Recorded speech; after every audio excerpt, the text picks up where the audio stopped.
এই প্রগতিশীল শিক্ষক নামে যারা এখনই হাসিনার পক্ষে সাইন করেছে তাদেরকে বাংলাদেশে আর রাখা যাবে না। তাদেরকে বাংলাদেশ থেকে তাদেরকে নির্মূল করা হবে।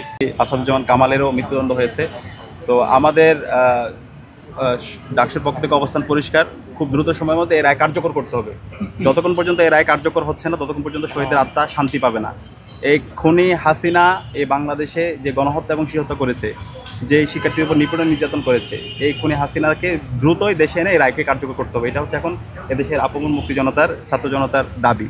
একই সাথে তৎকালীন পুলিশের আইজিপি মামুন, তাকে যে 5 বছরের কারাদণ্ড দেওয়া হয়েছে তাদের আমরা অসন্তুষ্ট। আমরা আশা করব তার যে ন্যায্য বিচার, সে যে অপরাধ করেছে সে অপরাধ অনুযায়ী সে রাজসাক্ষ্য হয়েছে, কিন্তু তার অপরাধের মাত্রা অনুযায়ী তার আরও বেশি শাস্তি পাওয়ার সে যোগ্য।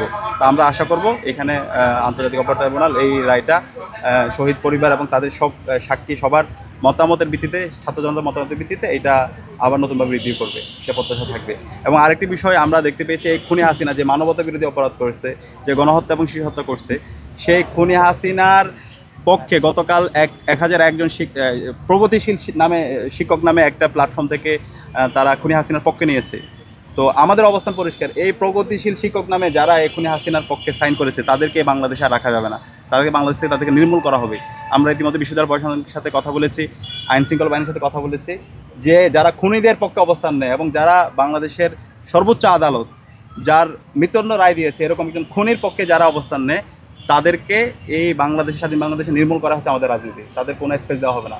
আমরা শিক্ষার্থীদেরকে আহ্বান জানিয়েছি তারা যেন তাদের এই সমস্ত শিক্ষক যারা আছে তাদের ক্লাস বয়কট করে, এবং একই সাথে বিশ্ববিদ্যালয় প্রশাসন তাদেরকে যেন চাকরিচ্যুত করে।